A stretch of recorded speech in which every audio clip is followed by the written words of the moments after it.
Bismillah.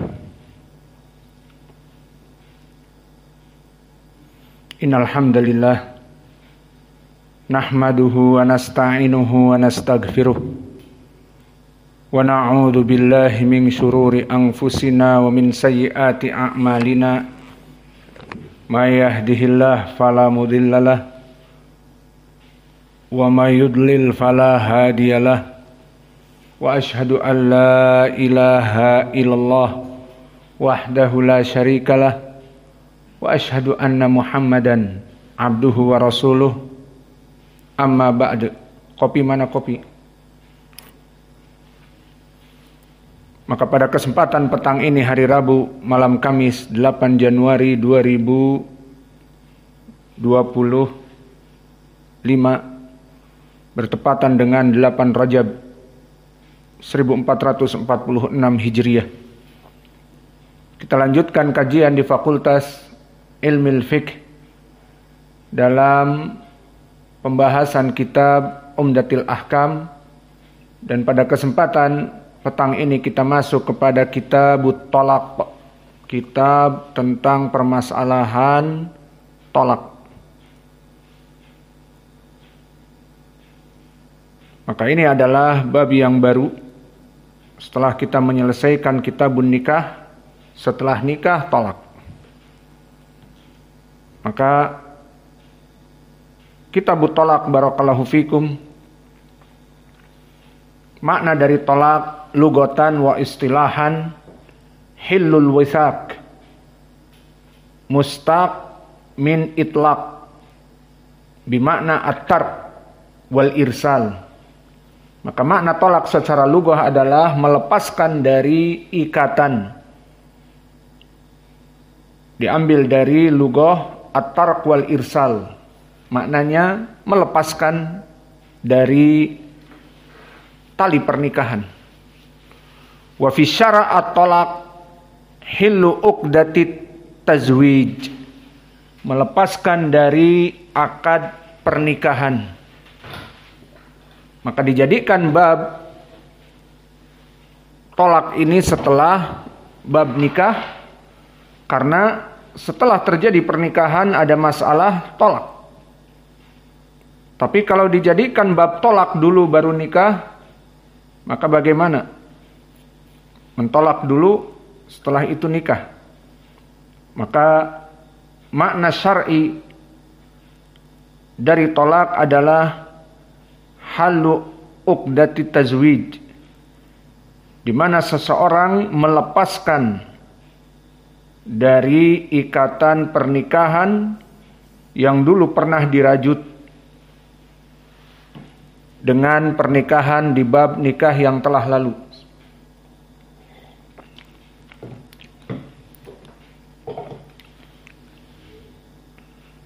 Dan hukmuhu ay hukmu tolak sabitun minal kitab wa sunnah wal ijma' wa kadhalika al qiyas as-sahih.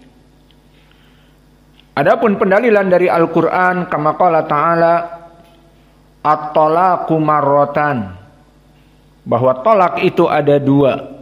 Loh, kok ada dua tolak? Jawabnya dua yang bisa kembali. Seseorang menceraikan istrinya, terhitung satu, kemudian dirujuk, kemudian dicerai lagi, terhitung dua, kemudian bisa dirujuk. Nah, setelah dua kali ditolak dan rujuk, ketiganya tidak boleh. Dan itu akan kita bahas nanti. Maka at-talaqu marratan, maknanya tolak itu dua kali yang bisa dirujuk. Wa ghairuha minal ayat katsirah. Wa amma al hadis fa hunaka hadis al masyhur an Ibnu Umar qala Rasulullah sallallahu alaihi wa ala alihi wasallam abghadul halal ilallah at-talaq, bahwa perkara-perkara yang sangat dibenci oleh Allah yang halal maka dia adalah tolak. Fahadal hadis dhaif. Didhaifkan pula oleh Asy-Syaikh Al-Albani di Irwaul Ghalil.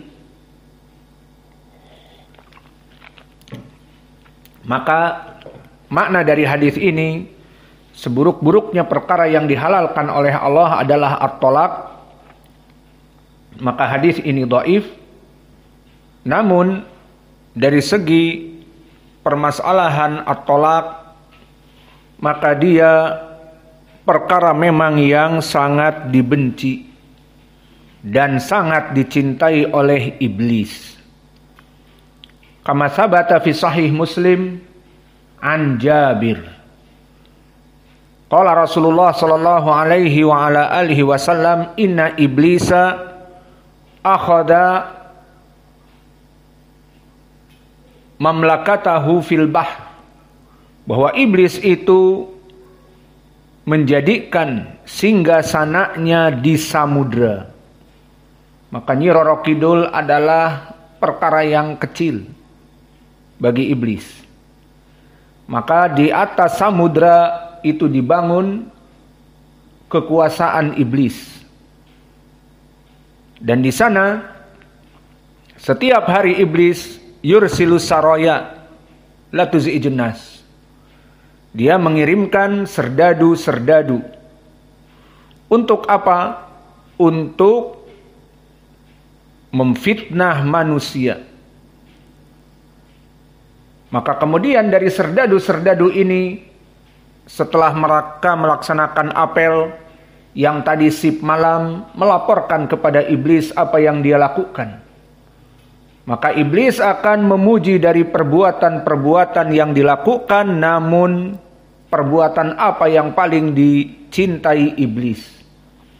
Maka di saat iblis melaksanakan apel, orang-orang atau syaitan-syaitan yang bekerja di malam hari mengatakan, laqad mada fa'altum al-barihah, apa yang telah kalian laksanakan? Laqad fa'altu kada wa kada. Idan qala iblis ma amalta bi syai'. Aku telah melaksanakan manusia berzina, dugem, dunia gemerlap. Di malam-malam mereka mabuk dan berzina. Apalagi ada yang sudah punya istri, suami dan seterusnya. Maka kata iblis, ma fa'alta syai'an. Kamu tidak berbuat apa-apa. Kemudian datang lagi, ya Rasulullah, aku melaksanakan kebencian sesama kaum muslimin. Aku fitnah dia, membenci ustadznya, membenci muridnya, membenci keluarganya. Terjadi peperangan, bahkan satu qabilah. Qala iblis, ma fa'alta syai'an. Summa qala syaitanun akhar.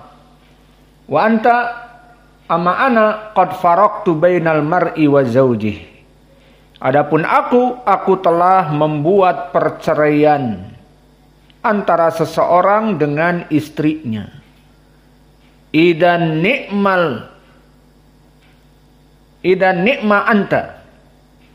Maka sebaik-baiknya dari para syaitan kamu. Maka didekatkan kepada iblis, tudna ilaihi, dinaikkan derajatnya, kemudian diberikan mahkota di beberapa riwayat, namun di riwayat Muslim tidak, yang jelas diberikan hadiah. Maka itu yang diinginkan oleh iblis. Karena di saat terjadi tolak, bagaimana istri yang tadinya dia dalam keadaan mempunyai rumah, mempunyai makan dari suaminya, maka tidak boleh lagi. Dan mempunyai anak-anak, maka anak-anaknya akan dibawa oleh suaminya misalnya, dan seterusnya. Maka perkara ini perkara yang sangat buruk efeknya bagi terutama keluarga tersebut. Si perempuan jadi susah hidupnya, dan ini permasalahan tolak, dan anak-anaknya pun jadi terpisah dari ibunya misalnya. Maka inilah kenyataan dari tolak. Namun sebagian dari perempuan biasa melaksanakan perkara-perkara yang dibenci oleh suaminya, akhirnya menyebabkan tolak pertama, tolak kedua, tolak ketiga, biar saja, biasa. Maka akibatnya dia menanggung perkara ini. Barang siapa yang menabur angin, dia akan menuai badai. Maka permasalahan tolak di hadis tadi, abghadul halal ilallah at-tolak, perkara-perkara yang dibenci oleh Allah yang halal adalah tolak, sanadnya dhaif.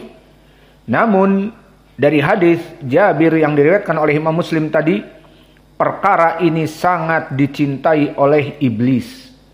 Maka iblis mendekatkan syaitan yang membuat masalah tolak, membuat perempuan-perempuan tidak tahu diri, membuat perempuan-perempuan tuhin zaujaha, mengeluarkan ucapan-ucapan yang buruk kepada suaminya dan berkhianat kepada suaminya, menyebutkan kepada orang lain tentang permasalahan suaminya, perkara-perkara yang buruk. Maka ini yang diinginkan oleh si perempuan itu. Akhirnya terjadi tolak. Dan tolak ini akan berakibat buruk bagi perempuan itu. Laki-laki muda, tolak, nikah lagi. 4. Ganti 1, nikah lagi. Mudah. Apalagi orang-orang soleh, banyak yang minat. Iya. Maka perempuan ini yang tidak punya adab dan akal, maka dia menyebabkan kecelakaan kepada dirinya. Dan adapun ijma, maka telah terjadi ijma tentang bolehnya permasalahan tolak. Maka dari sini bisa kita katakan asal dari permasalahan tolak itu boleh disyariatkan. Namun banyak sekali mafsadah, dan mafsadah ini bisa jadi memang sangat diperlukan oleh pihak yang melaksanakan tolak. Contohnya dari dua pihak. Kita memandang sekarang dari laki-lakinya yang dolim misalnya. Laki-laki menikahi perempuan tidak bertanggung jawab. Maka perempuan ini misalnya tidak diberikan nafkah, tidak diberikan apa yang diwajibkan atasnya dari nafkah badaniyah, hubungan di ranjang tidak dikasih, dan juga tidak diberikan makan dan minum. Maka di sini kezaliman untuk pihak perempuan ini. Ataupun dikasih dari hak-haknya, namun orang ini lam yunazil asa min atikihi, tidak pernah menurunkan tongkat komando, jenderal tongkat komando dari tangannya, dari pundaknya. Maksudnya dia pemukul perempuan. Jadi perempuan itu dijadikan oleh dia samsak. Maka di saat suatu hari dia bermasalah, digantung perempuan itu, dijadikan jab strike, diberikan migeri, mawasigeri, dan juga flying knee, dijadikan dia itu sebagai samsak dari pukulan-pukulan dan tendangan-tendangan, Muay Thai misalnya, flying knee, lutut yang melayang. Maka akhirnya setiap bulan dia dalam keadaan benjut, benjol, matanya merah, dan seterusnya. Maka ini membuat si perempuan tersebut tidak nyaman dan terdolimi. Maka dengan adanya tolak, itu lebih baik dari perempuan ini untuk melepaskan dirinya dari permasalahan tolak. Maka disyariatkan tolak untuk itu bagus. Dan begitu pun kebalikannya, laki-laki yang setia, bertahun-tahun dengannya, diberikan apa yang diinginkan, mulai dari nafkah, sandang pangan dan papan, pakaian, makanan, minuman, semua diberikan. Peralatan dapur, tempat tidur, dan semua diberikan. Namun si perempuan ini kurang adab. Perempuan ini berkhianat kepada suaminya. Perempuan ini mengadu kepada keluarganya tentang keburukan suaminya. Perempuan ini mengadu kepada orang-orang di luar sana apa yang dilakukan oleh suaminya. Maka si suami ini menikahi perempuan ini jadi jasus. Mata-mata kullu masyakil bait wasalu ilan nas akharun. Kullu ladzi fa'alahu fil bait wasal ilan nas kharij. Wa hadan nas wallahi laisa amir biladi wa laisa huwa Prabowo, presiden yang akan memberikan kebaikan kepada si perempuan ini. Bal huwa nas minan nas alladzi la yanfa wa la yadur walakin qad khanat zaujuha. Maka telah berkhianat kepada suaminya. Ya Syekh, suami saya begini begini. Ya Ustadz, suami saya begini dan begitu. Ya Fulan, suami saya begini dan begitu. Terbiasa untuk seperti itu. Maka sudah berkali-kali, maka si suami ini merasa sakit hati. Dan kehidupannya dia pikir, apa aku mempunyai perempuan seperti ini? Semua perkara-perkara rahasia di kamar mandinya, di kamar mandi, di kamar tidurnya, sampai kepada orang sedunia. Disampaikan keburukan-keburukan dari kamar mandinya sampai ke dunia, sampai ke orang luar Indonesia, luar negeri. Maka perempuan seperti ini lisannya berlidah dua, terlalu banyak mengobrol kata-kata. Bahkan rahasia-rahasia dia dengan suaminya pun sampai keluar. Dan bukan hanya satu kali. Maka perbuatan seperti ini dengan adanya tolak baik untuk laki-laki ini. Maka dia merasa sakit hati dan dia tidak kurang apa-apa. Namun perempuan ini memang adatnya seperti itu. Maka dengan adanya tolak ini pun lebih baik. Maka perlu diketahui bahwa permasalahan tolak ini, jika kita kembali kepada selain dari syariat Islam, maka orang-orang An-Nasara, mereka jika melaksanakan nikah resmi setelah 20 tahun punya anak 5 dan hidup berzina terus, akhirnya sudah mulai tua 50 tahunan, Bang, ayo kita nikah resmi di gereja. Udah tua seperti itu. Udah kemarin kemana? 30 tahun berzina, dinamakan boyfriend, girlfriend, teman perempuan. Seperti yang ma'ruf, antum ketahui. Maka punya anak 2, punya anak 3, tidak menikah. Maka di gereja atau orang-orang Nasara, kenapa mereka melaksanakan yang demikian? Kita tanya dulu waktu kami di Damaj, orang-orang Amerika, terutama orang-orang Eropa. Kenapa orang-orang Nasara tidak mau menikah resmi? Mereka menjawab, pertama, pernikahan resmi di gereja mahal. Membayar pastor mahal, mengundang makanan dan sebagainya mahal. Pertama. Kedua, di agama mereka itu, kalau sudah menikah, tidak boleh menikah lagi.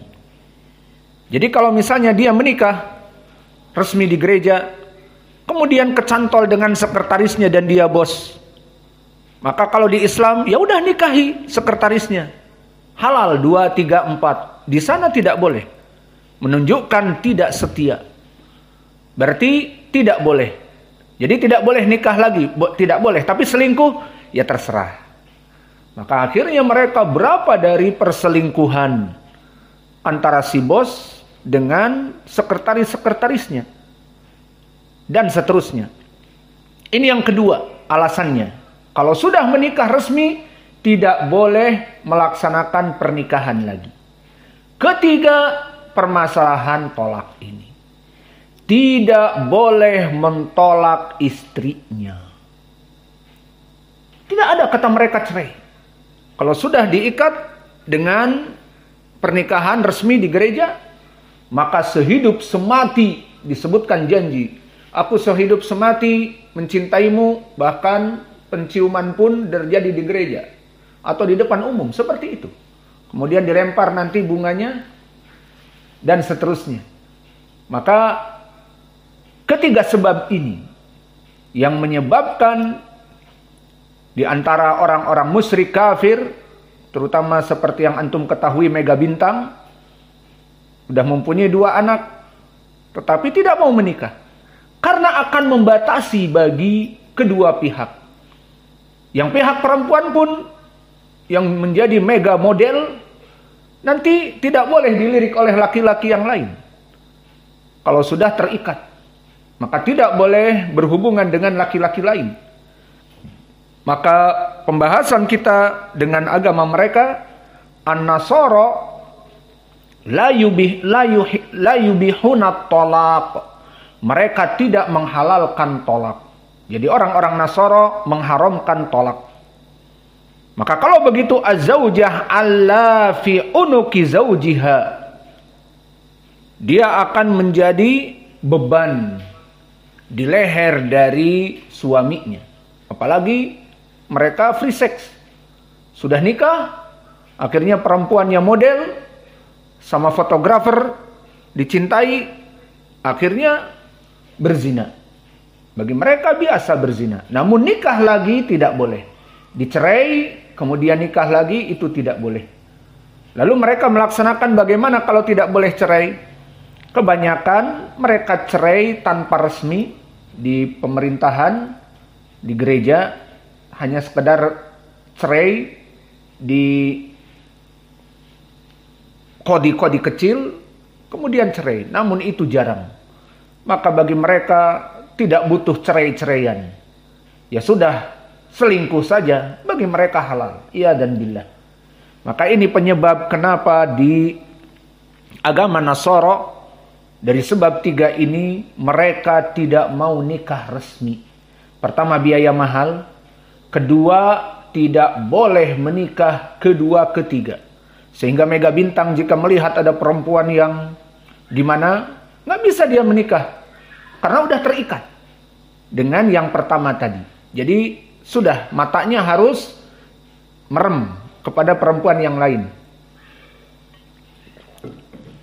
Dan yang ketiga, tidak adanya tolak. Jadi ya terus saja dengan perempuan itu. Meskipun perempuan itu melaksanakan perbuatan terburuk di hidupnya, ya terus dengan perempuan itu. Lihat agama selain Islam. Maka agama Islam yusra'ut tolak, disyariatkan untuk melaksanakan tolak bagi mereka orang-orang yang memang tolak itu lebih baik. Seperti tadi saya sebutkan. Tolak adalah perkara yang dicintai syaitan. Mafsadahnya banyak, buruk. Namun jika memang harus terjadi seperti perempuan yang terus didolimi oleh laki-laki, dijadikan samsak, jika dia salah sedikit langsung ditendang, dipukul, biru matanya dan sebagainya, maka mau sampai kapan? Dia takut. Jadi sedikit gila bahkan akalnya. Karena takut dengan suaminya, ya tolak lebih baik. Atau kebalikan, suami yang tidak kurang apa-apa kepada perempuan, namun terus dijadikan jasus. Si perempuan ini melaporkan kepada orang di luar sana, kepada keluarganya, si ustadz buat demikian, si ustadz melaksanakan demikian, ke orang tuanya, ke tetangganya, ke orang yang tidak diketahui bahkan, dan bukan orang Indonesia apalagi, maka percuma mempunyai istri seperti itu. Kita berbuat baik, dianya berkhianat. Maka ceraikan saja, nikah lagi. Mudah bagi kita untuk melaksanakan seperti itu. Diputus pacar, cari pacar lagi. Memutuskan pernikahan, cari istri lagi. Mudah. Banyak perempuan-perempuan lebih muda, lebih cantik, lebih beragama daripada sabar kepada perempuan yang menyakiti hati terus. Maka ini dari permasalahan nikah, tolak. Jadi hukumnya apa tolak? Hukumnya sunnah. Atau paling sedikit hukumnya asalnya mubah dan bisa jadi dia jadi sunnah jika mengikuti sunnah Nabi dan dengan tujuan-tujuan dunia dan akhirah. Dan berapa dari perempuan dan laki-laki menikahi istri yang tidak sholat misalnya, sudah dinasehati tidak mau sholat, atau mempunyai suami yang tidak sholat, dan suami ini kecanduan dengan alkohol, kecanduan dengan qad, kalau diaman kecanduan dengan ini dan itu, hidup berantakan. Maka bagi perempuan untuk khulu', untuk cerai. Nah, akhirnya cerai itu disyariatkan, asalnya mubah, namun bisa jadi sunnah jika mengikuti sunnah-sunnah Nabi. Maka dari sunnah Nabi tentang permasalahan tolak, sekarang kita masuk kepada hadis yang pertama tentang tolak. An Abdillah ibni Umar radhiyallahu anhuma annahu talaqa imra'atahu wa hiya haidun. Maka datang dari Abdullah ibni Umar bahwa dia mentolak istrinya dalam keadaan haid. Nah, disinilah faidah tentang permasalahan tolak. Ibnu Umar mencerai istri, namun dalam keadaan haid. Fadakara dzalika Umar li Rasulillah. Maka Ibnu Umar yang mentolak, namun bapaknya Umar yang mengadu kepada Nabi. Jadi yang mengadu bapaknya Umar, bukan Ibnu Umarnya. Lihat bagaimana agama ini. Ibnu Umar yang mentolak dalam keadaan haid, yang melapor bapaknya Umar. Maka Umar melapor kepada Nabi. Fataghayyadha fihi Rasulullah sallallahu alaihi wa ala alihi wasallam. Maknanya berubah wajah Nabi, merasakan perkara itu buruk karena tolak adalah perkara yang buruk. Summa qala liyuraji'ha, agar dia mengembalikan istrinya rujuk. Summa yumsikuha hatta tathur, maka dia kembali jadi suami lagi kalau tolaknya masih 1 dan 2. Summa yumsikuha hatta tathur, kemudian terus dia menjadi suaminya dalam keadaan haid itu. Kembali dalam keadaan haid tadi, sepekan kan, maka ditolak misalnya di hari yang kedua, masih 5 hari. Kembali dan tidak digauli, tidak didatangi. Maka dalam keadaan tolaknya, hatta tathur, sampai dia 5 hari dan dia suci dan sholat kembali. Summa tahid fatathur, kemudian dia haid lagi dan suci lagi. Fa'in badalahu an yutalliqaha falyutalliqha qabla an yamassaha, maka dia jika ingin mentolaknya dalam keadaan tadi sudah haid lagi dan sudah suci lagi, ingin mentolaknya, okelah, tapi qabla an yamassaha, jangan kamu menggaulinya. Jadi setelah tadi suci, haid, kemudian suci lagi, nah, kamu pengen mentolak dia, sekarang sudah suci. Nah, ini waktunya. Jadi waktu penolakan itu di saat perempuan dalam keadaan suci dari haidnya. Namun kamu jangan menggaulinya. Semalam digauli, besok pagi tolak. Tidak bagus. Jika memang ingin kamu, wahai Ibnu Umar, mentolak perempuan ini tadi, atau waktu lalu kamu telah mentolaknya dalam keadaan haid, maka kamu telah merujuknya, diikuti oleh Ibnu Umar, dirujuk. Kemudian setelah itu suci kembali, haid kembali, maka di saat suci dari haidnya, kau kembali ingin mentolak dia, tolaklah, tapi jangan engkau datangi. Maka akhirnya fatilkal iddatu kama amarallahu azza wajal, maka itulah dari iddah yang diperintahkan oleh Allah tentang batasan bagaimana seseorang mentolak istrinya dengan baik dan benar. Dan di lafaz yang lain, hatta tahidha haidatan mustaqbalatan siwa haidatiha allati talaqaha fiha. Maka di saat tadi dia mentolak istrinya dalam keadaan haid kemudian dirujuk, itu haidnya bukan yang diinginkan, tetapi sampai haid lagi. Yang kedua, dan suci, maka di situ kamu mentolaknya. Dan di lafaz yang lain, fahasibtu min tolakiha wa raja'aha Abdullah kama amaraha Rasulullah sallallahu alaihi wa ala alihi wasallam. Maka Ibnu Umar mengikuti ucapan Nabi Muhammad sallallahu alaihi wa ala alihi wasallam, sehingga dirujuknya lah istrinya, dan kemudian jika ingin mentolaknya ditolak dalam keadaan masih suci dan belum dimasuki. Apa hikmahnya dari sini? Perempuan di saat ditolak oleh suaminya, tidak rahimnya itu ada anak dari dia, maka telah suci, bersih, tidak ada janin, sehingga ditolaklah istrinya dan tidak digauli dalam keadaan selesai dari haid dan sholat kembali. Rahimnya itu kosong, sudah jelas. Kemarin haid, kemudian tidak didatangi, kemudian ditolak. Nah, di sini rahimnya akan suci dari anak dari dia. Sehingga jika dia mentolaknya, tinggal menunggu waktu iddah 3 bulan, waktu istirahat. Dalam waktu 3 bulan itu tidak boleh untuk menikah. Maka menunggu dia haid 3 kali, benar-benar bersih, maksudnya rahimnya tidak ada anak. Berbeda dengan si Susan. Si Susan kemarin melahirkan anak dengan laki-laki kampung, dari pejantan kampung, makanya tampang-tampangnya tuh kayak kucing-kucing kampung, padahal dia dari kucing Persia. Maka baru melahirkan, kemudian didatangi lagi oleh laki-laki atau oleh pejantan-pejantan yang lain ngantri.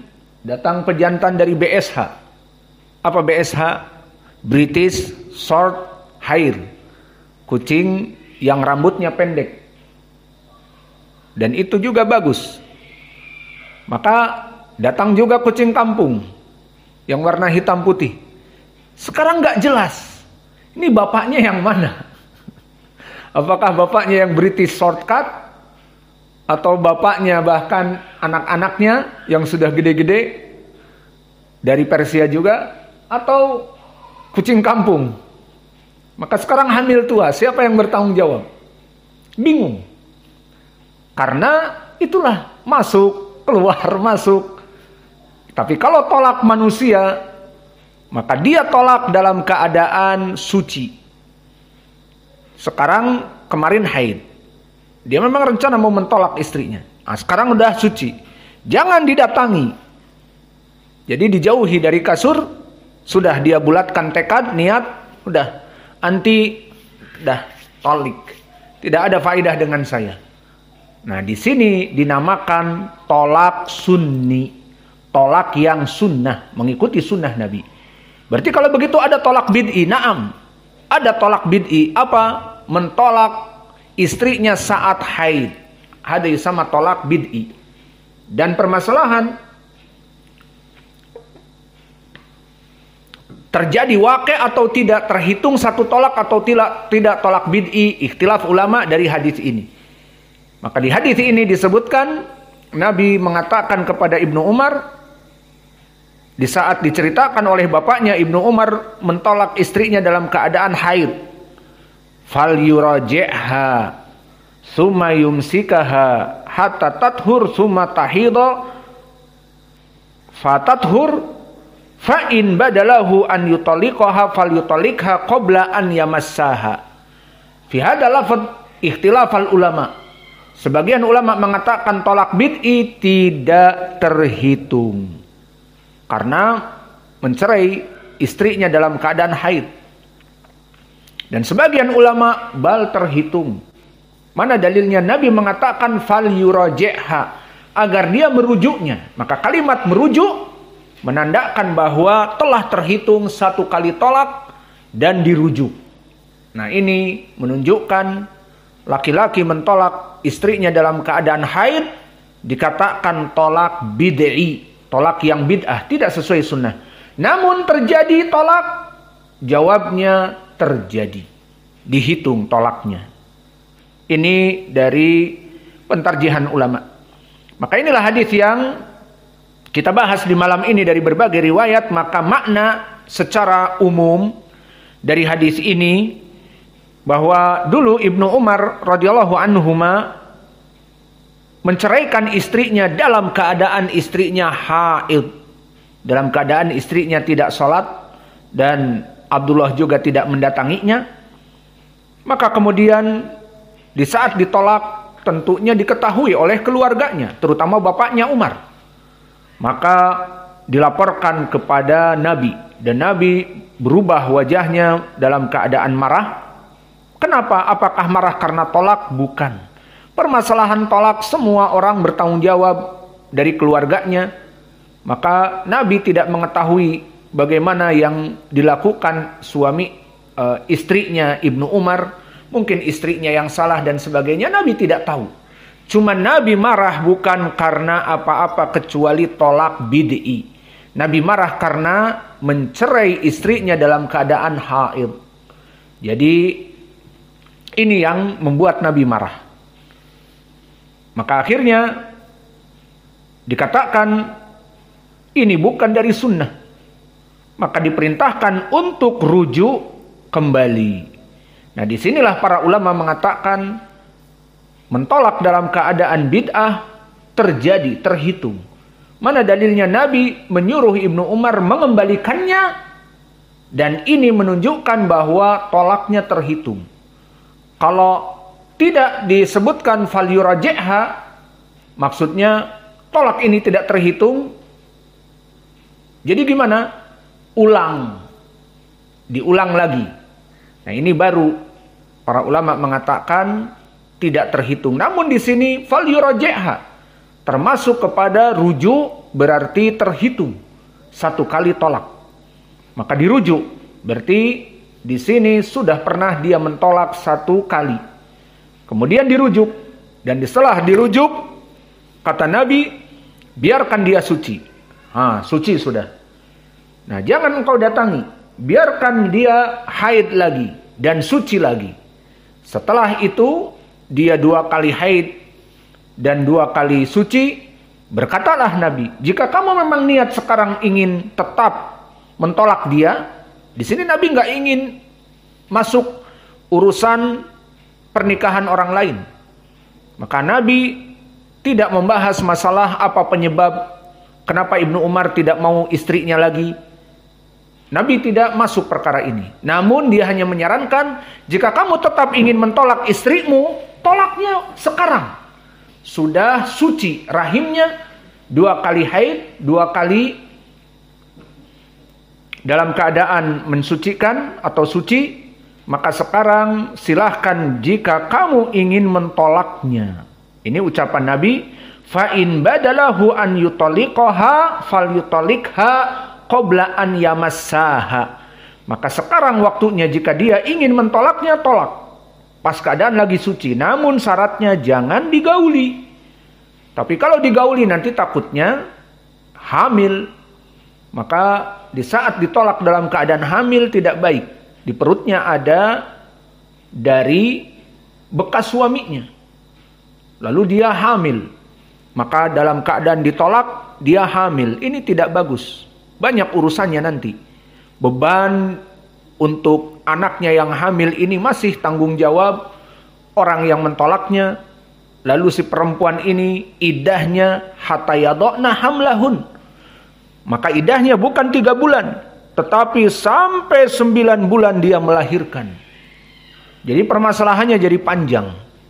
Maka kalau ingin mentolak istri, kata Nabi, tolaklah di saat dalam keadaan suci dan kamu tidak mendatanginya sehingga rahimnya kosong.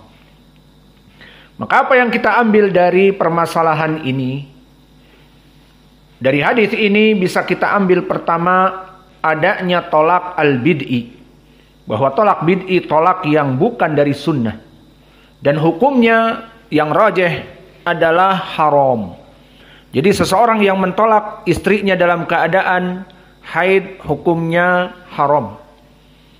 Dan yang kedua, tolak ini meskipun dia tolak yang bid'i, dari kebid'ahan, namun terhitung dengan dalil bahwa Nabi memerintahkan untuk merujuknya. Maka ini menunjukkan bahwa dia itu terhitung. Dan yang ketiga, di dalam hadis ini Nabi mengajarkan adab untuk melaksanakan tolak yang baik. Bagaimana? Pertama, mentolaknya dalam keadaan suci, dan sucinya itu dalam keadaan dia tidak mendatangi istrinya lagi. Jadi dari sini kita ada isyarah. Seseorang mentolak istri itu laisat bisabab mufajaah godban. Maka yang dihitung tolak itu dalam keadaan indahu aql, tidak dalam keadaan tolak godban. Apa maknanya tolak godban? Tolak godban adalah yang namanya juga asyaiton tahris bainahum. Maka suami istri ini memang selalu ribut dan memang tidak harmonis. Maka terjadilah suatu hari percekcokan. Bukan masalah selingkuh, masalah apa, bukan. Bahkan keduanya salafi misalnya. Namun cekcok masalah, akhirnya meninggikan suara. Perempuan ini menjerit-jerit, perempuan ini berteriak-teriak. Maka yang namanya laki-laki tidak mau istrinya berteriak-teriak di depannya. Maka dia marah, wallah, kalau tidak diam aku tolak kamu. Maka perempuan ini gaya, ya sudah tolaklah aku. Akhirnya laki-laki ini ya sudah, dalam keadaan marah, ya sudah, kamu saya tolak. Nah di sini masuk kepada permasalahan tolak yang bisa jadi godban. Maka dia dalam keadaan mentolaknya itu marah. Dan dia tidak peduli di sini istrinya sedang haid atau tidak. Dan si istri tadi juga yang teriak-teriak, yang menyuruh suaminya, tolik al-an ida anta rajul. Tolik nil'an. Jika kamu laki-laki, benar-benar laki-laki sejati, tolak aku sekarang. Padahal perempuannya laki haid. Hadi mar'ah hadat. Faidan umdur al-Islam. Fi hadal waqt qad rubama had rajul godban. Laki-laki ini ditantang oleh istrinya. Jika kamu laki-laki benar, tolak aku sekarang. Panas dia. Begitu. Ya sudah aku tolak. Nah ini ditakutkan tolak yang godban. Maka dia akan menyesal. Dan dia dalam keadaan marah. Dan mungkin perempuannya dalam keadaan haid. Dan si perempuan ini pun menantang suaminya. Jika kamu benar laki-laki tolak aku. Ida anta rajul tolik nil'an. Wahiyah hadat. Dalam keadaan haid. Maka ini dinamakan tolak yang mungkin terjadi atau tidak. Kalau memang benar-benar tolak godban, maka tidak waqi'. Tolak dikarenakan amarah, dikarenakan ditantang oleh istrinya tadi, maka tidak waqi'.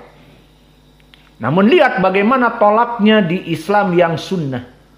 Kata Nabi kepada Ibnu Umar yang sudah memang kadung tolak, kembalikan dia agar sunnah. Akhirnya didatangi, dikembalikan, tapi tidak didatangi. Dibiarkan haid, mandi dari haidnya. Jangan didatangi. Sampai sebulan haid lagi. Karena tidak didatangi berarti kosong. Perempuan kalau kosong haid dia. Maka haid lagi, kosong perutnya. Nah, jangan ditolak sekarang. Nunggu sepekan. Setelah sepekan dia suci, sudah 2 haid kosong. Maka kata Nabi, jika ingin memang kamu seperti waktu lalu mentolak dia, sekaranglah waktu tolak yang baik. Dalam keadaan suci rahimnya, dan kamu tidak mendatanginya, kamu berniat mentolaknya, tolaklah. Nah di sini menjadi pendalilan. Bahwa tolak yang sunnah itu jauh dari kemarahan. Maka si laki-laki ini seperti Ibnu Umar dan yang lainnya. Hukumnya untuk seluruh kaum muslimin. Jika ingin mentolak istrinya ya seperti ini. Jadi dia tunggu waktu haidnya. Setelah haid mandi, tambah lagi haid lagi. Kemudian mandi, suci, jangan didatangi. Kalau kamu memang mau mentolaknya.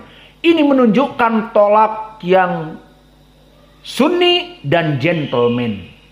Maka dia mentolak istrinya gentleman. Dalam keadaan penuh akalnya. Aku mentolak dia. Padahal kejadiannya sudah berlalu. Tapi aku dalam keadaan sekarang ini tidak akalku marah. Tidak aku dalam keadaan demikian dan demikian, tetapi akalku penuh. Maka sekarang waktunya perempuan ini sudah suci 2 kali haid. Nah, di sini sekarang suci dan saya tidak mau mendatangi ranjangnya. Jadi saya tolak. Jadi laki-laki ini mentolak dalam keadaan sunnah, gentleman. Dia memang benar-benar tidak mau perempuan ini. Dijauhinya perempuan ini sampai 2 kali haid. Dan Nabi mengatakan, jika tetap ingin mentolaknya, tolaklah sekarang. Maka inilah tolak sunni. Dan ini menunjukkan bagaimana hikmahnya seseorang mentolak istrinya dalam keadaan 2 haid dan 2 suci. Tidak dalam keadaan tolak godban. Tolak dalam keadaan marah. Al-afu, antum mengetahui di Indonesia jarang sekali tolak. Dan saya mempunyai ibu, saya mempunyai bibi, saya mempunyai saudari, saya. Tidak ada yang namanya tolak kecuali memang si laki-laki ini kurang ajar, selingkuh, atau si perempuannya yang ini yang kurang ajar dengan bosnya, maka terjadi. Seperti itu ada dari kerabat kita lihat terjadi. Namun selama kehidupan mereka, alhamdulillah orang-orang Indonesia penuh cinta kasih. Namun minal asaf indal Arab, di Arab tolak milian. Perempuan-perempuan janda umurnya 17 tahun, cantik-cantik. Menikahnya ada yang baru 3 bulan, ada yang baru 6 bulan, ada yang 1 tahun nikah, cerai. Ya akhi, at-talaq indahum syai' sahlah. Perkara yang mudah. Perkara asobiyah masuk ke tolak. Maka oleh sebab itu, tadi disunahkan tolak itu seperti tadi. Ingin mentolak, tunggu sampai tuhur. Tunggu sampai suci. Haid lagi, tunggu sampai suci. Nah, kalau kamu mau mentolak istrimu, sekarang waktu suci dan kamu jangan menggaulinya. Lihat, ini cara tolak yang benar. Namun kebanyakan di Arab tolak hamajian. Permasalahan egoisme. Makanya perempuan di sana kamina tolak kathir bisabab imra'ah tatahadda ala zawjiha. Ida anta rajul taliknil an. Tahadda.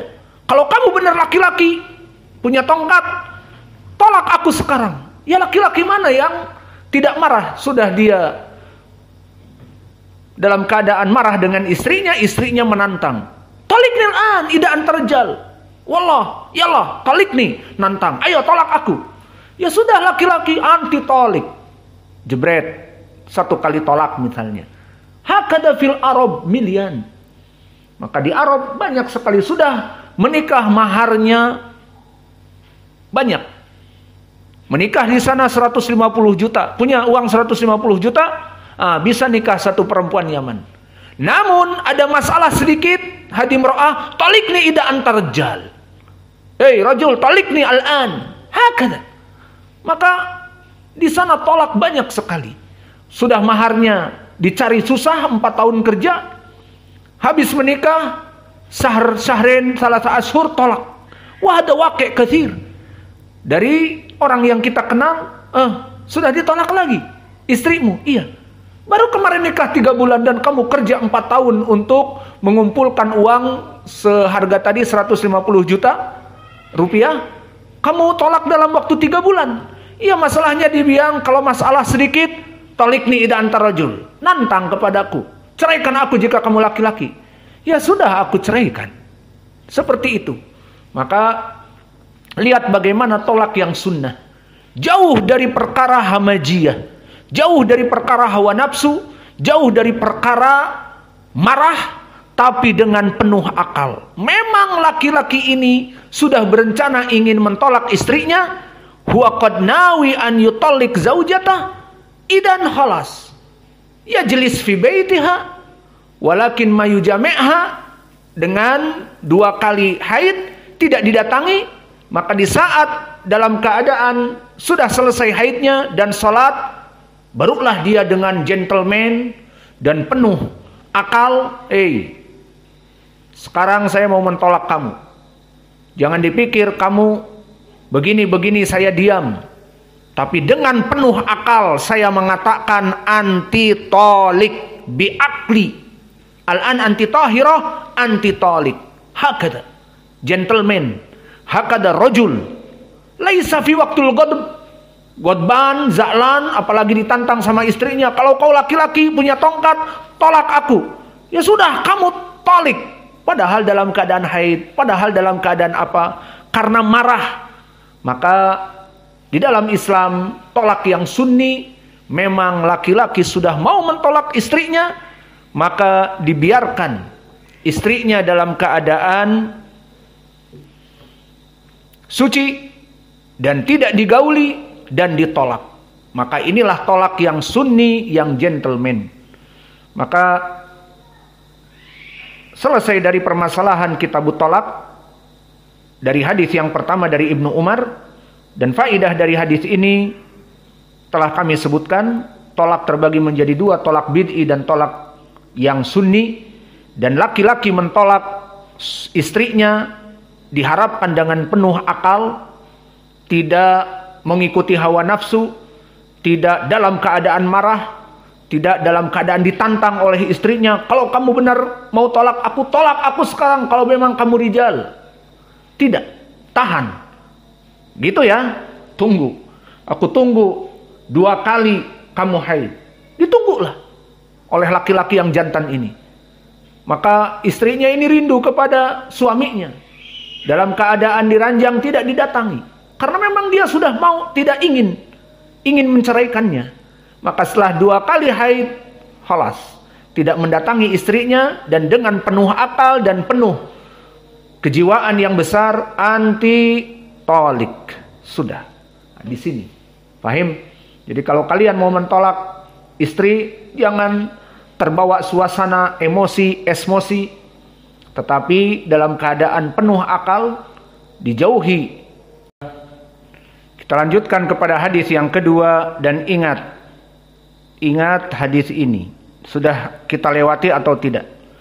An Fatimata binti Qaisin anna Aba Amrin ibni Hafsin talaqaha albattah wa huwa ghaibun wa fi riwayah talaqaha salasan fa arsala ilaiha wakiluhu bisyairin fasakhatathu faqala wallah malaki alaina min syai'in. Faja'at Rasulullah sallallahu alaihi wa ala alihi wasallam fadzakarat dzalika lahu faqala laisa laki alaihi nafaqah wa fil lafdh wala sukna. Fa amaraha an ta'tadda fi baiti ummi syarik summa qala tilkal mar'ah atau tilka imra'ah yaghshaha ashabi i'tadi inda ibni ummi maktum fa innahu rajulun a'ma tadaina siyabaki indahu fa idha halalti fa adinini qalat falamma halaltu dakartu lahu anna Muawiyah ibna Abi Sufyan wa Aba Jahmin khotobani. Sudah jelas, hadis ini sudah lewat belum? Kapan? Tadi asar. Faqala Rasulullah sallallahu alaihi wa ala alihi wasallam ama Abu Jahmin fala tadau asahu an atikihi wa amma Muawiyah fasuluk la mala lahu ankihi Usamata ibna Zaidin fakarihtuhu summa qala ankihi Usamata ibna Zaidin fanakahtuhu faja'alallahu fihi khairan wa tabattu bihi. Maka di dalam hadis yang muttafaqun alaihi ini banyak sekali faidah di sini.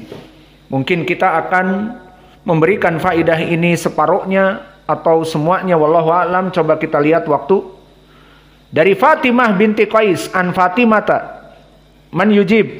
Kenapa Fatimata mansub atau kif? An Fatimata mansub atau majrur atau marfu?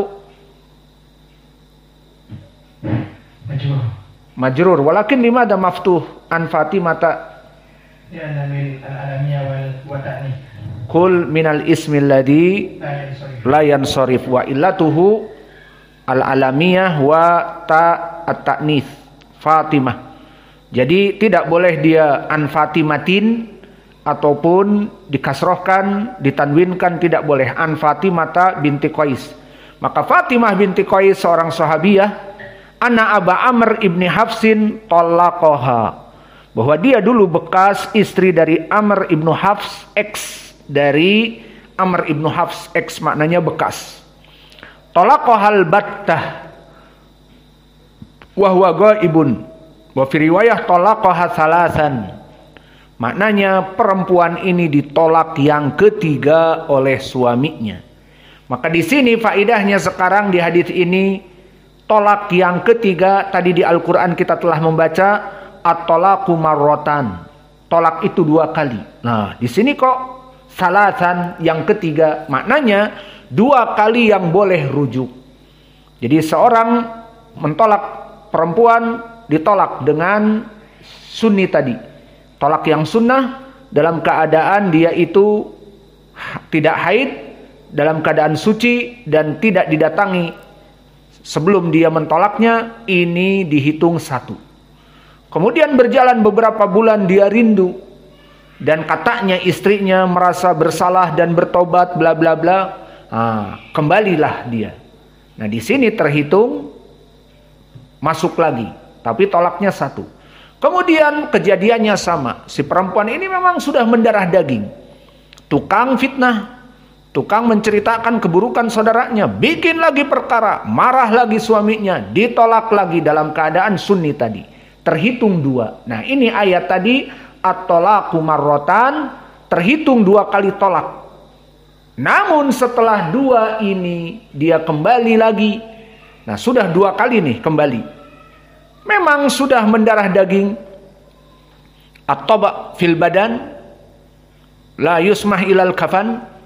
Maka suatu adat kebiasaan di badan ini tidak bisa dirubah kecuali dikafani. Maksudnya dibawa sampai mati. Maka berbuat lagi tuhin zaujaha. Hakata ada Tuhan. Maka dia berkhianat lagi. Ini yang ketiga, ditolak, ya sudah. Nah, di sini hukumnya berbeda. At-talaqu marratan, tolak 2 kali, itu yang kembali. Lalu tolak yang ketiga bagaimana? Inilah hadis ini mungkin yang bisa kita jelaskan sekarang. Fa arsala ilaiha wakiluhu bisya'ir fasakhitathu faqala wallahi malaki alaina min syai.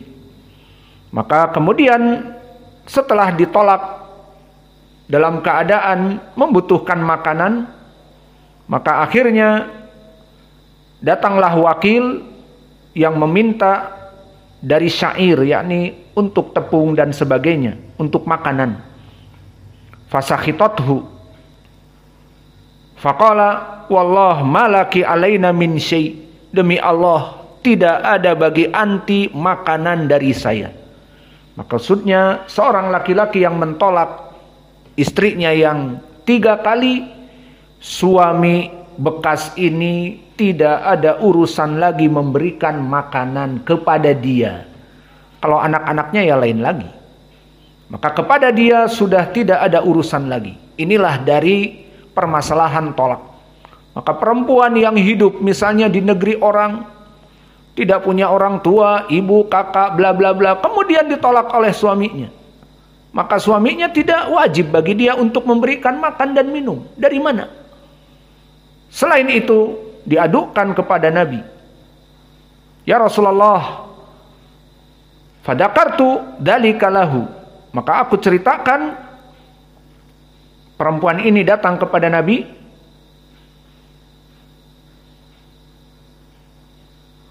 Dan aku ceritakan kepada Nabi, maka kata Nabi, laisa laki alaihi nafaqah wala sukna. Mending.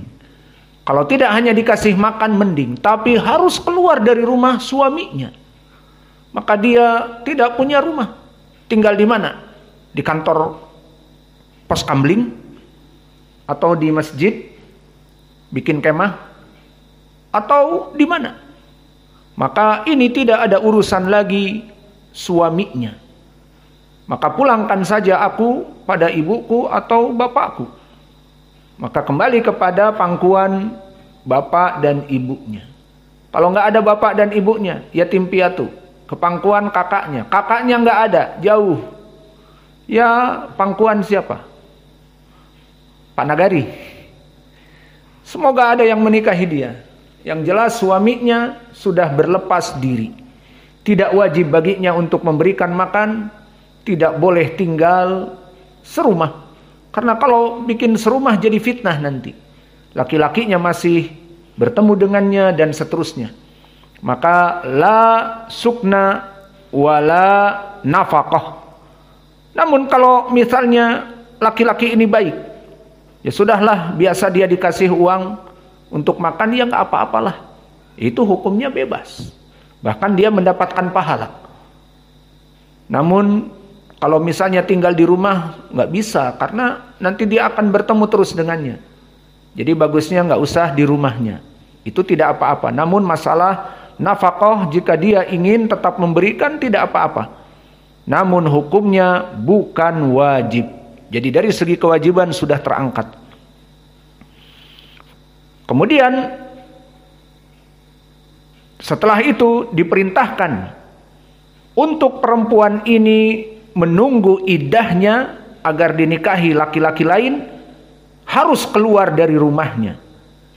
Idan fi baiti Ummu Syarik. Pertama diutus seperti itu.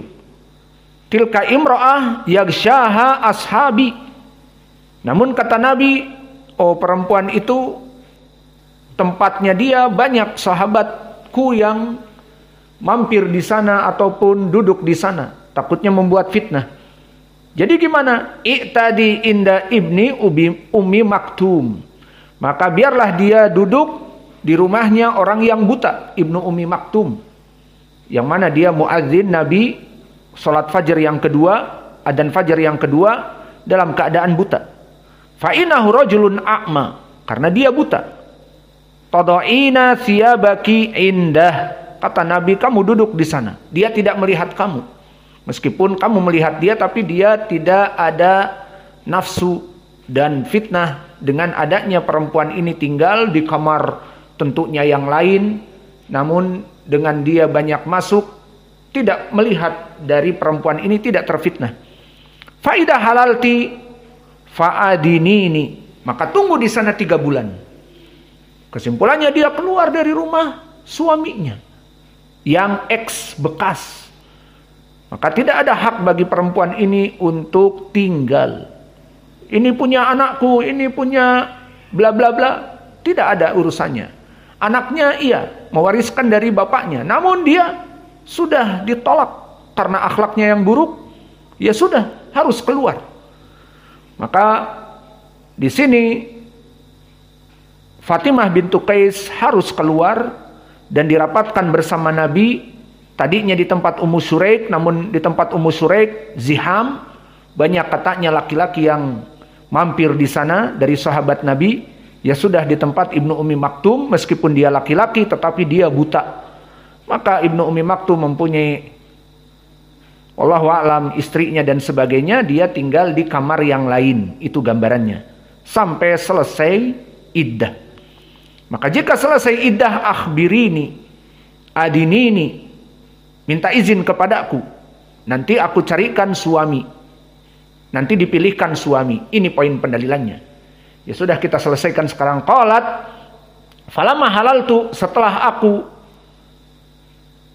lepas dari waktu iddah, datang 2 orang, Muawiyah ibnu Abi Sufyan dan Abu Jaham. Dan ini poin pendalilan kita di dalam permasalahan manhaj, masalah muazanah. Maka di dalam hadis ini Nabi menyebutkan sifat buruk dari 2 orang sahabatnya. Pertama, Muawiyah disebutkan su'luk malalahu. Dia orang yang fakir, wahai Fatimah. Mau nikah sama orang fakir? Pingin bakso, nggak bisa beli bakso. Misalnya. Pingin emas, ya dia bukan orang Jawa. Orang Jawa Mas Pandu ya. Tapi Mas Muawiyah tidak ada. Jadi di sini tidak bisa memanjakan Fatimah bintu Qais, itu maksudnya. Dan di sini Nabi dalam memberikan nasihat tidak dilaksanakan muwazanah seperti kelompok ahlul bid'ah. Kalau menyebutkan keburukan ahlul bid'ah, jamaah tabligh kesalahannya bla bla bla bla bla. Tetapi punya juga kelebihan. Apa kelebihannya? Dia sholat berjamaah, dia sholat malam, dia sholat duha, dia memberikan infak kepada anak dan istrinya, dia. Akhirnya kamu mau membuat manusia jauh dari gembong Ikhwanil Muslimin ataupun gembong jamaah tabligh ini, atau kamu ingin malah memuji dia, membuat orang malah jadi cinta kepada dia. Itu masalahnya di sini. Maka dijadikan di ilmi manhaj hadis ini, dulu Nabi menyebutkan keburukan Muawiyah saja. Padahal tentunya dia sahabat paling baik dari kita yang ada di sini. Maka dikatakan, wahai Fatimah, adapun Muawiyah dia fakir, tidak punya apa-apa. Mau dinikahi orang fakir misalnya. Dan yang kedua, adapun yang kedua Abu Jaham, maka dia tidak pernah menurunkan tongkatnya dari pundaknya. Maksudnya dia tukang pukul, maksudnya mudah memukul perempuan. Nah, di sini disebutkan keburukan Abu Jaham. Suka memukul perempuan, sedikit masalah dipukul misalnya. Maka dilakoni seperti itu oleh Nabi. Poinnya di sini Nabi tidak menyebutkan kebaikan tetapi keburukannya, karena ini nasihat agar Fatimah bintu Qais tidak menikahi keduanya. Tapi kalau Abu Jaham dia itu tidak pernah menurunkan tangannya dari perempuan, suka memukul perempuan, tapi dia orang yang baik, dia orang yang penuh kasih sayang, dia sholat 5 waktu, dia sholat malam, dia sholat dan sebagainya. Akhirnya bagaimana Fatimah? Mau menjauh atau mendekat? Jadi mendekat. Begitulah dalam mentahdzir kelompok ahlul bid'ah. Si fulan dai sejuta umat, demikian keburukannya. Terus dikatakan kepada kita, kenapa Ustadz menyebutkan keburukannya? Kan dia punya kebaikan. Apa? Dia sholat 5 waktu di masjid, dia sholat duha, dia menginfakkan hartanya untuk istrinya diberikan sate tiap malam. Itu kan kebaikan. Maka di sini tidak usah disebutkan kebaikan dalam mencela kelompok yang sesat, tapi disebut keburukan agar manusia menjauhinya. Maka kalau disebutkan si ustadz bla bla bla melaksanakan demikian dari keburukan dan kesalahannya, tapi dia orang yang baik, tapi dia orang yang murah senyum, tapi dia orang yang bla bla bla, maka akhirnya orang malah jadi belajar dengan dia, malah mendekati dia karena ucapan pujian tadi. Maka di sini menjadi pendalilan dari segi manhaj, Nabi dulu tidak menyebutkan kebaikan kepada Muawiyah dan kepada Abu Jaham. Maka al-muwazanat itu bukan dari salaf. Apa makna muwazanat? Kita mencela kelompok ahlul bid'ah dan kelompok sesat, namun disebutkan kebaikannya. Jangan duduk dengan Ustadz Fulan menghalalkan musik. Ustadz Fulan mengatakan mau musik rap, mau musik R&B, mau musik dangdut, mau musik gambus, yang penting syairnya baik, menyebutkan Allah dan Rasulnya, maka halal. Nah, siapa yang ngomong kayak gitu ma'ruf di YouTube. Nah, di sini kita cela orang ini salah, tapi jangan menyebutkan kebaikannya. Tapi orang ini soleh, orang ini keeping smile, mudah tersenyum, orang ini sholat, orang ini bla bla bla, maka itu tidak butuh disebutkan kebaikannya. Adapun kelompok ahlul bid'ah, mereka alergi kepada al-jarh wa ta'dil. Maka pengennya orang-orang seperti kelompok ahlul bid'ah itu tidak hanya dicela saja, tetapi dipuji. Maka ini bukan dari sunnahnya salaf. Dan di sini poin pendalilannya, Nabi menyebutkan Muawiyah keburukannya, kecacatannya, kekurangannya. dan Abu Jaham kekurangannya. Padahal mereka sahabat yang punya keutamaan yang agung, mengikuti Nabi, membela agama Islam. Kenapa tidak disebutkan oleh Nabi dia juga orang yang sholat, dia juga melaksanakan infak, dia berjihad bersama Nabi? Kenapa tidak disebutkan? Agar Nabi menginginkan Fatimah bintu Qais mendengar nasihatnya dan menjauhinya. Dengan dalil apa? Fangkihi, maka nikahilah Usamah ibnu Zaid. Fangkihi Usamata ibnu Zaid, maka nikahilah Usamah ibnu Zaid. Maka ini tujuan Nabi dalam memberikan jarah yang tidak diadakan muwazanat, agar Fatimah bintu Qais menjauhi dua orang ini. Namun jika muwazanat, jamaatul tabligh kesesatannya demikian-demikian, tapi dia juga bla bla bla, Syiah, agama yang rusak, demikian-demikian kerusakannya, tapi mereka tetap muslim, mereka orangnya baik, mereka melaksanakan sholat 5 waktu. Ini jadinya mau mengajak manusia lari dari dia atau malah merangkul manusia dengan dia. Maka tidak ada dalam permasalahan jarah orang-orang ahlul bid'ah dan kelompok yang sesat dengan menyebutkan kebaikannya, tidak ada. Maka akhirnya di ujungnya Nabi menyebutkan keburukan dua sahabat ini agar dijauhi. Kemudian dikatakan angkihi Usamata ibna Zaidin. Ini tujuan Nabi, agar menjauhi dua orang ini dan menikahi Usamah. Maka Nabi menganjurkan kepada Fatimah yang terbaik, Usamah ibni Zaid. Fakarihtuhu, maka kata Fatimah, aku tidak mau. Namun tetap Nabi melihat masa depan yang cerah dengannya. Angkihi Usamata ibna Zaid, nikahi, ikuti sunnah, perintah Nabi. Fanakahtuhu faja'alallahu fihi khairan. Maka karena aku mengikuti sunnah, akhirnya aku diberikan barokah oleh Nabi dengan menikahi dari Usamah ibna Zaid. Maka ini yang bisa kita berikan dari makna secara mujmal. Maka faidah dari hadis ini barakallahu fikum yang bisa kita petik sangat banyak.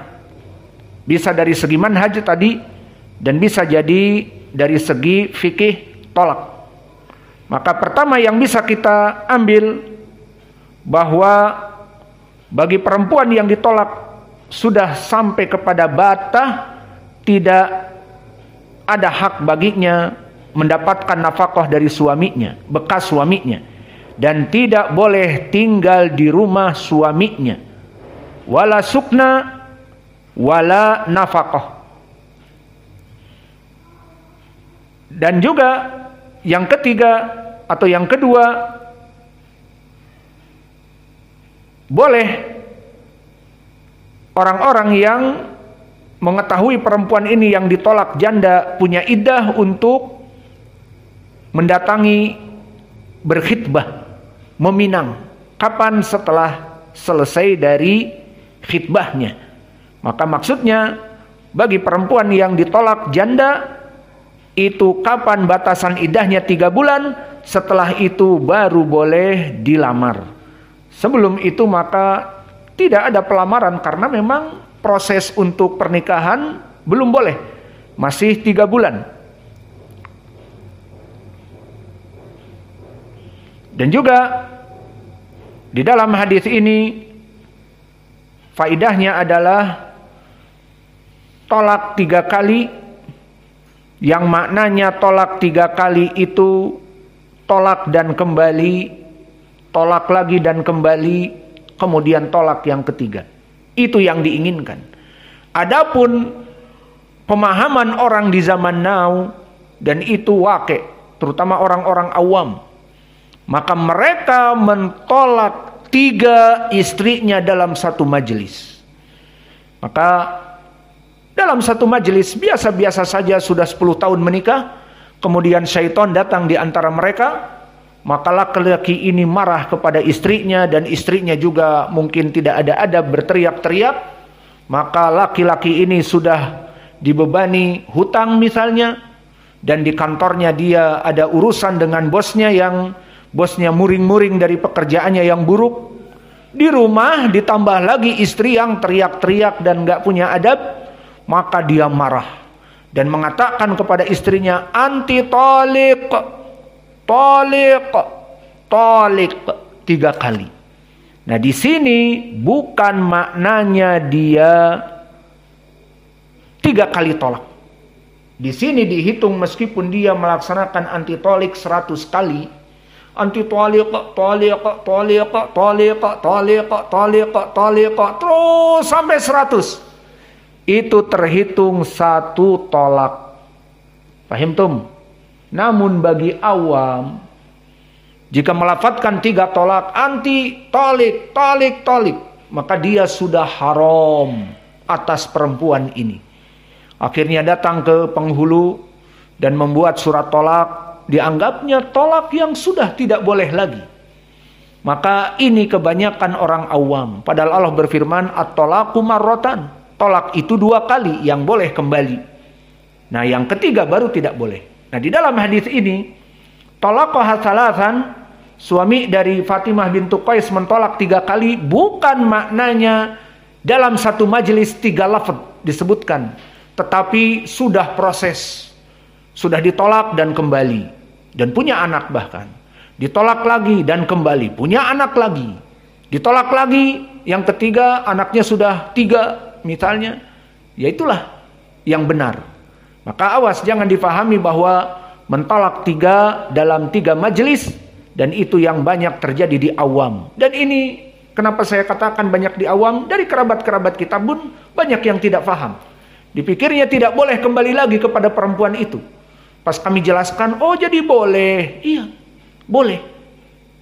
Jadi boleh kembali kepada istriku itu, boleh. Bukannya sudah ditolak 3. Karena aku di majelis menyebutkan tolak, tolak, tolak. Tidak, terhitungnya 1. Dan faidah di sini telah datang hadis.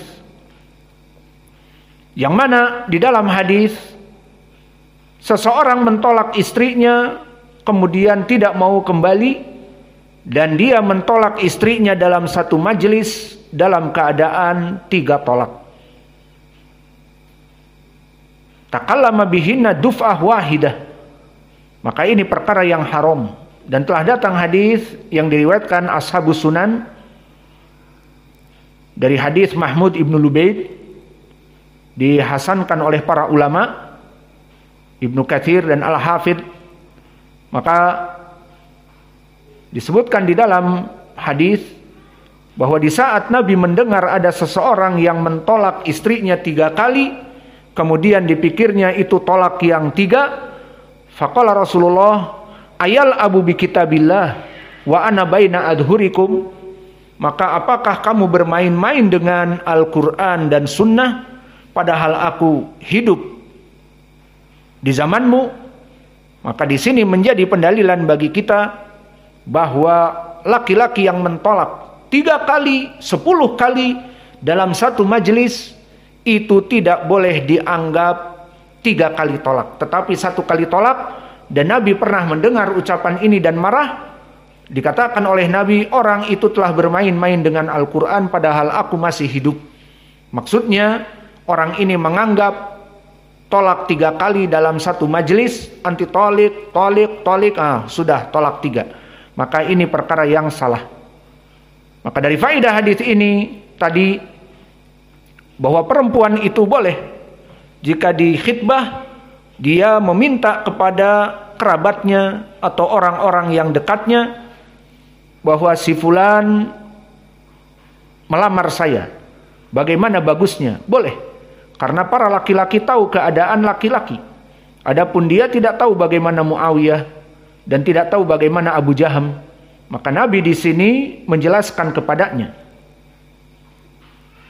Dan begitupun di sini menjadi pendalilan juga bahwa perempuan yang ditolak 3, dia keluar dari rumahnya meskipun duduk dengan laki-laki yang berkeluarga, namun lebih terjaga daripada duduk dengan bekas suaminya, karena suaminya sudah tidak halal lagi. Maka ini lebih baik. Maka Nabi memerintahkan agar Fatimah tinggal bersama Ibnu Ummi Maktum.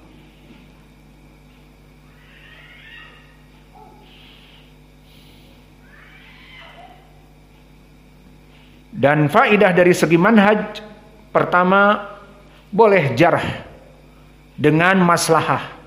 Maka Nabi menjarah Muawiyah dan Nabi menjarah Abu Jaham dengan sebutan Muawiyah fakir dan Abu Jaham tukang memukul perempuan. Nah, ini jarah. Tapi dikarenakan untuk nasihat boleh. Maka dilihat mana yang lebih baik, maka nasihat lebih baik. Maka kita menasihati kaum muslimin agar menjauhi ustadz-ustadz tertentu, UAH, UAS, Firanda dan yang lainnya karena kebaikan. Dan dari Sulaiman yang berdakwah dengan genjrengan gitarnya untuk kebaikan umat. Ini boleh. Seperti di sini disebutkan keburukan Muawiyah dan Abu Jaham. Dan juga dari segi manhaj tadi tidak boleh adanya muwazanat, menyebutkan keburukan kepada ahlul bid'ah, kemudian di ujungnya disebutkan kebaikan agar muwazanat, agar kita adil, and justice for all, keadilan untuk semua. Maka ahlul bid'ah pun diadilkan, iya. Sebutkan keburukannya, Al-Qardawi ucapannya sesat, demikian, namun dia seorang muslim, namun dia salat berjamaah, namun dia salat malam. Terus ujung-ujungnya orang mencintai dia karena kita mentazkiyahnya. Maka tidak ada manhaj muwazanat. Dan hadis ini membantah dari manhaj muwazanat, yang mana manhaj muwazanat ini dilaksanakan oleh kelompok Sururiyah di zaman now, Ikhwanil Muslimin di zaman now, atau orang-orang dai roja ataupun dai Sururiyah yang ambil ilmu dari berbagai macam manusia karena toh dalil mereka Al-Quran dan Sunnah. Maka ini tidak benar.